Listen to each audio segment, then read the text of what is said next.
The UFC rankings are out, and did you know the flyweights move really quickly? Now you do. This is the UFC. What's that? The Vegas Golden Knights? What do they play? The Golden Knights, to the best of my knowledge, they play hockey. Not yet. I'm told that's on Next ice. season. I'm from Georgia, so I don't know about that sort of craziness. Well, it's fitting because we are in Las Vegas, and on Saturday, Demetrious Mighty Mouse Johnson, the #1 ranked pound-for-pound fighter on the planet, defended his title. Tim Elliott gave him quite the fight. I mean, in the first round, there was a couple Gave him quite the scares. fight for 5 minutes. For 5 minutes, he was there in the fifth round, went all 5 rounds. He debuts number 15 in the rankings. Demetrious is still the champ. I mean, can this guy get any better? A lot of people were impressed with Tim Elliott. Well, you got to look back. Tim Elliott's a survivor. He's not a guy that gets finished. He's not a guy that gets beat up. The third round, he looked good. The first round, he looked great. He caught Demetrious with a big overhand right, I believe.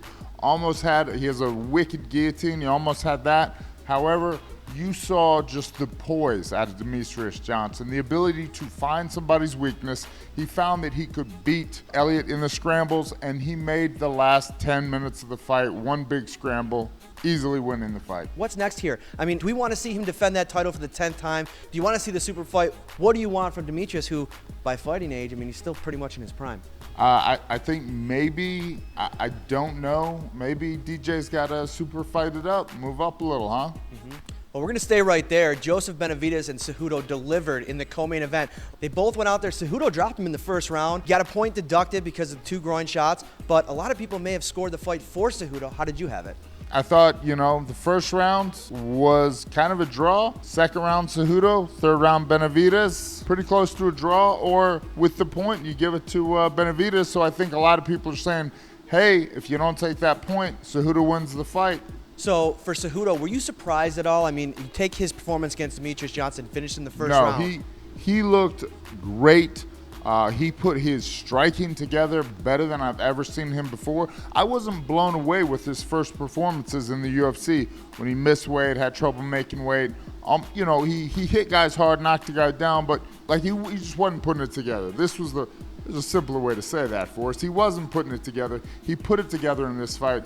He put his punches in with his knees, with fakes to the takedown. He didn't shoot a lot of takedowns on Benavidez. Why do you think that is? I'll tell you why that is. Benavidez is an amazing scrambler, and he knows that's where Benavidez thrives. So he used this wrestling kind of like a Chuck Liddell, just defensively. Mm-hmm. So Tim Elliott won the Ultimate Fighter, lost against Demetrious Johnson. So maybe and now he's moving up. Yeah, but maybe DJ, look at, everybody's moving up a weight. Let me look at old Connor there. Everybody's moving up. It's the thing to do. Talking to Demetrious there? Talking to DJ. All right. Demetrious Johnson. Well, so Elliott wins the Ultimate Fighter, but it might be Brandon Moreno, who lost on the show, but has won 2 since in the UFC. Looked great again. What were your thoughts on his performance against Ryan Benoit? That was hey, Ryan Benoit looked amazing too. I was really impressed with his hands, and I thought Moreno actually used wrestling to win this fight, which is crazy because I thought he was just a brawler. So I was really impressed with both guys. Mm-hmm. We are going north of the border this Saturday night, UFC 206. The interim featherweight title is on the line. Anthony Showtime Pettis, former lightweight champ, is taking on Max Holloway. This one's going to be good. I mean, especially for all you striking fans. Max Holloway with his hands, Pettis with his feet. Give us a quick preview. How do you see this one playing out? Well, Pettis has looked great since going to 45, which you wouldn't have expected. I thought he was a relatively big guy at 55. He looks great at 45. Said he feels great at 45. He's probably lying, but he looks great, so who cares how he really feels. Max Holloway has been one of my favorite fighters for a long time. Since before I really even knew who he was, I said, who's this kid? And he's got a great skill set, very tough guy. I'm excited about this fight. 145 again, even without Connor, trying to get interesting on us. Mm-hmm. So Jose Aldo. So wait, these guys are going to fight Jose Aldo? Exactly. He's so now the undisputed champ. So what they did is they made Aldo's interim belt the real belt.